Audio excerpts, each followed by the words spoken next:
I want to start, if I can, with you just on this moment that we're in right now. Last couple weeks have been quite something for the sport of football, for Right. sports in general.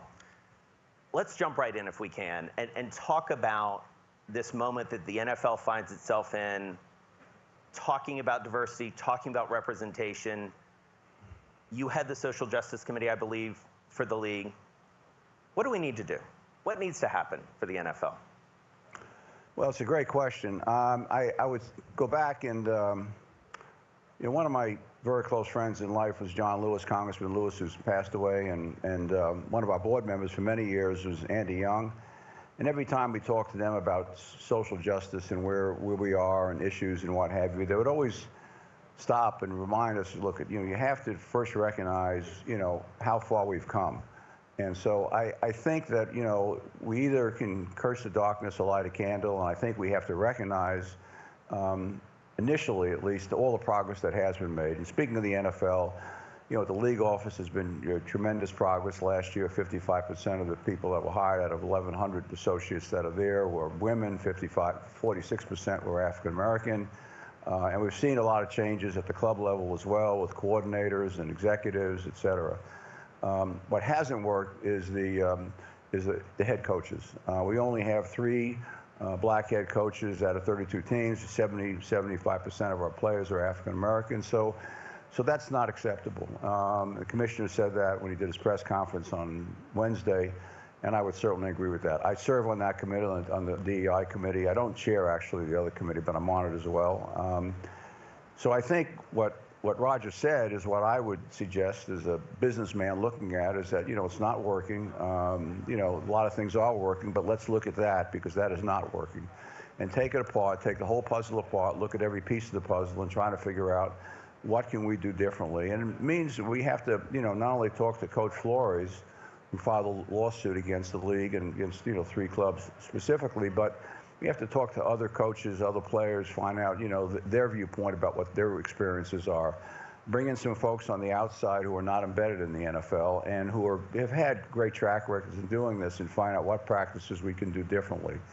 I have my own views on some of that, but because I think the devil is always in the details. And, this last year is an example. We have 8 new head coaches. So all 6 out of the 8 came from the offensive side of the ball. Mm-hmm. Which means that, in my opinion, we need to get a greater pool of minority candidates where we have their offensive coordinators or the quarterback coaches.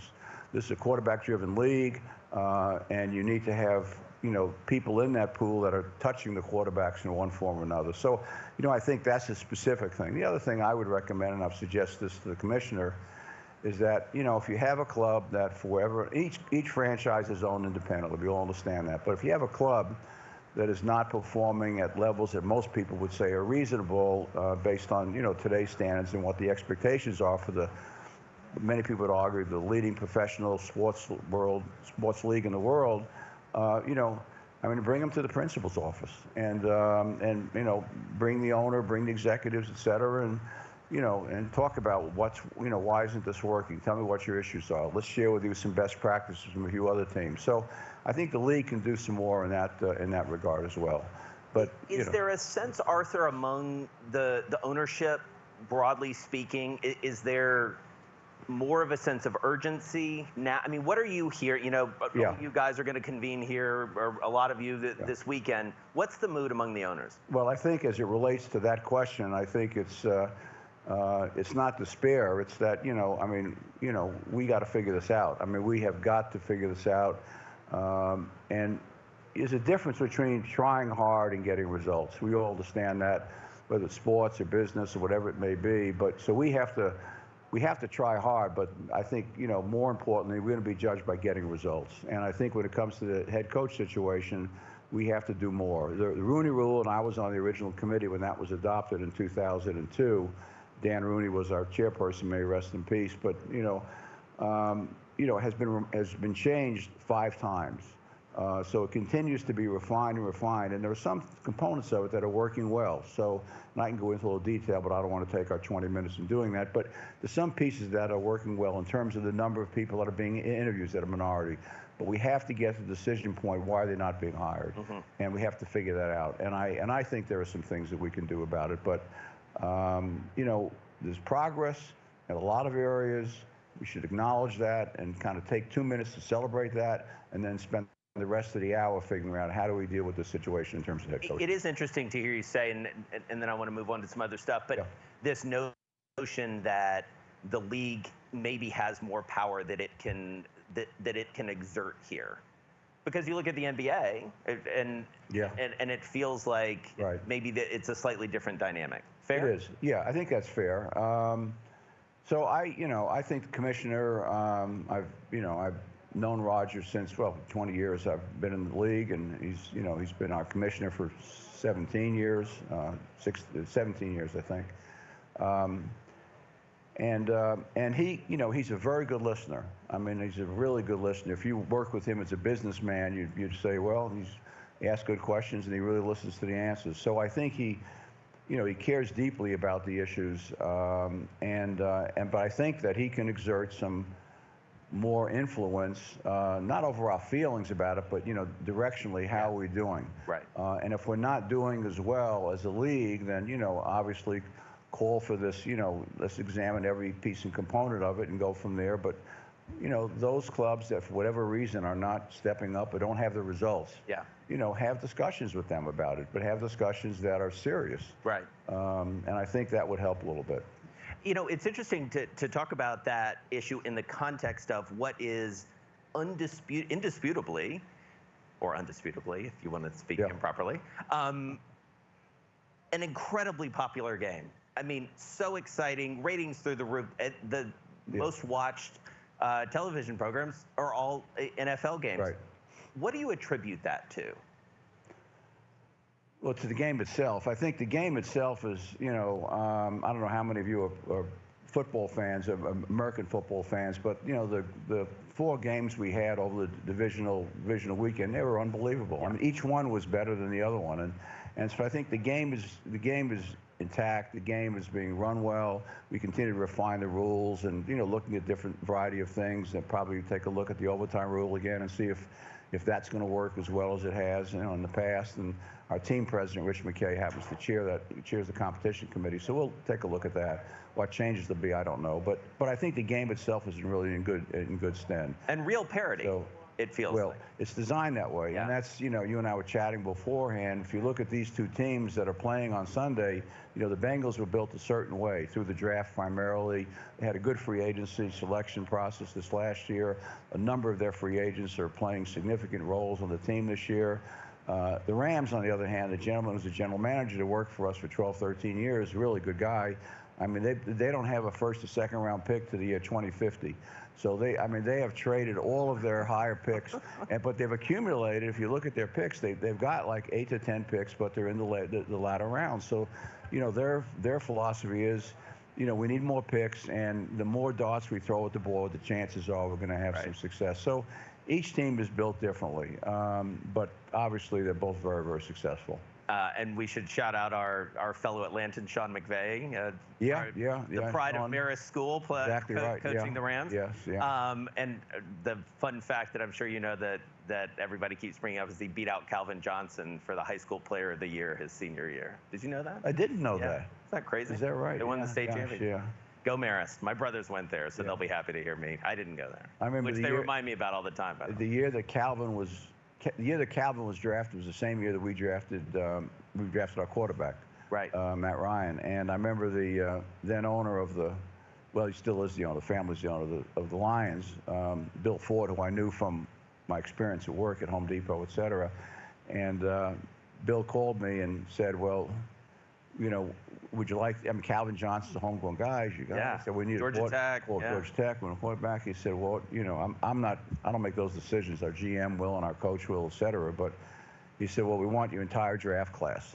I said, that seems like a real steep price, but I will pass it on. So that was the last conversation we had about it. But we were obviously thrilled, picking Matt, 14 years ago, and he's been a great quarterback for us.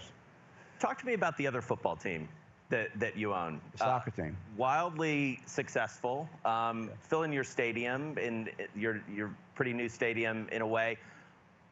How do you, as an owner, what are the best practices that sort of go back and forth? And specifically, what have you learned from owning a soccer team that maybe you apply back to the Falcons? Well, it's really interesting.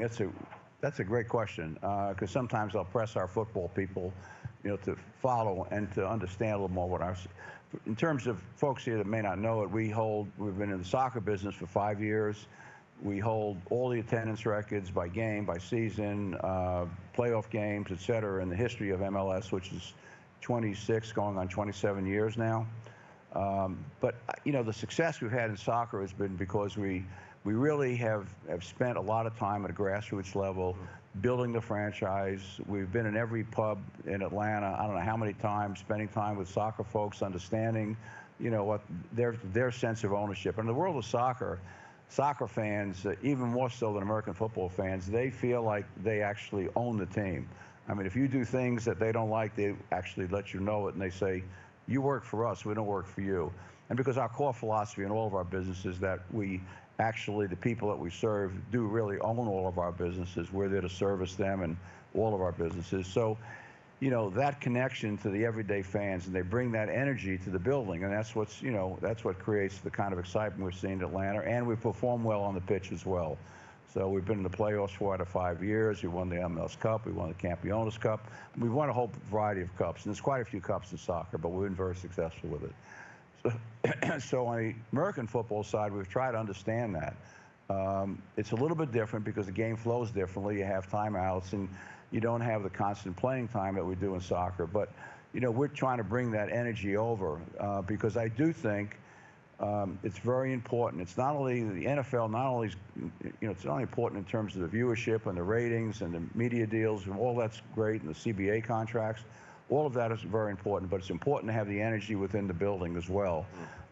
That's what the media companies want. That's what the players want. When I bought the team in 2001, I remember traveling back. We were playing an away game in St. Louis, and I went to the back of the plane. I said, my name is Arthur Blank. I'm your new owner, and is there anything I can do for you other than stay out of your way?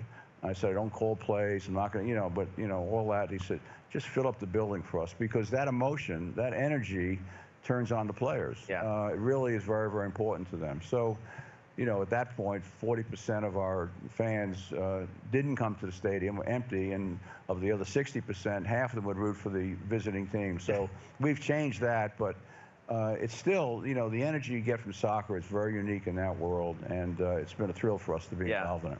And so let's talk, if we can, a little bit about what you have learned about the fan. This is something you've written about and talked about, goes back in some ways to the customer-centric model that you built at Home Depot, the orange aprons and all of that, and associates knowing where everything is, being required to know where everything is, what aisle, et cetera. I always test them when I go in to make sure that that's still true. It is. It is, right.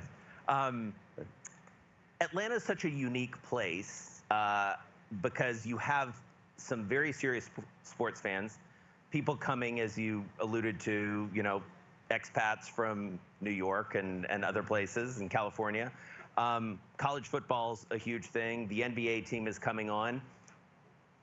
How do you make sure that you're understanding your fan?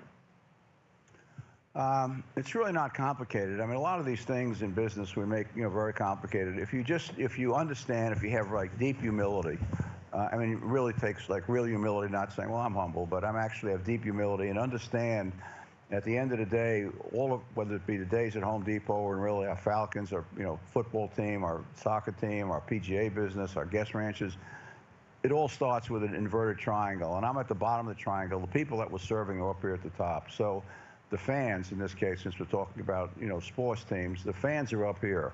So if you spend a lot of time listening, talking and walking, listening to fans, finding out really what they like, what they don't like, what turns them on, what turns them off. And most people, my experience has been over my business lifetime, is that if people really think that you really are interested in their answer, I mean, they'll tell you what they think. Sometimes they'll say to you, well, do you really want to know? And I said, yeah, I really want to know. So, if they have something nice to say, you try to get that out of the way real quickly, but you really have to take the position, how do we get better? What are we not doing for you that we can do for you that can make your experience better? And I know you generally enjoy it and you're being polite and kind, and we appreciate that, but there's got to be some things. So we listen to those things, we focus on those things, and I think that's what makes us better. And I think, but you have to have that real sense of humility that, you know, the people you're serving honestly know more about what their needs are and their wants are and desires are than you do. Right. And I fundamentally believe that in all of our businesses. Sometimes they just want a cheaper hot dog, right? Well, somebody wants you, and that's a good example. I mean, we our food and beverage philosophy, which we put in place and now has been followed around the NFL and around college sports and stadiums and arenas, really around the world, is that I remember when we decided it, you know, we didn't control our own selection of food and beverage and pricing at the Georgia Dome because it was run by the state. At Mercedes-Benz Stadium, we do.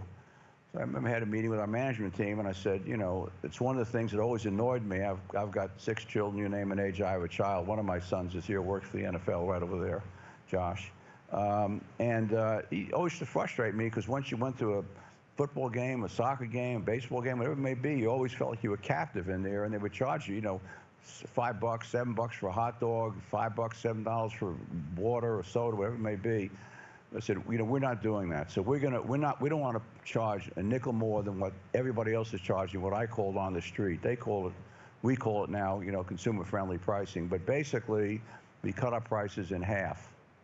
And when I announced that to our management team, they kind of looked at me and said, like, you know, this guy's, his age has gotten to him or whatever. He's lost his mind. I mean, about half, you know what that's going to happen to your volume and revenue. But I knew from my experience at HD, when you do that kind of thing, we're going to get resulting much higher revenue.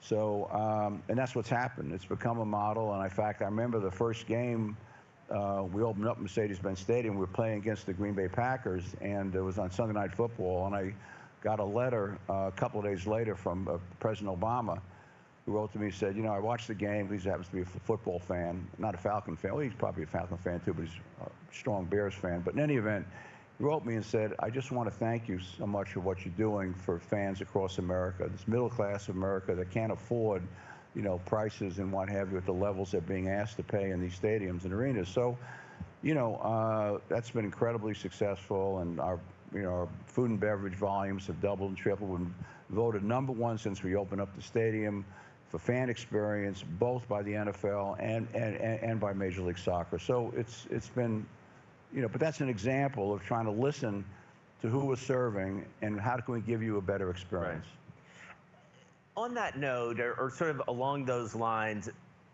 it also feels like the relationship that management and ownership has with players has changed and evolved, especially over the last couple of years, you know, given some of the things we've seen in the broader world, politically, et cetera.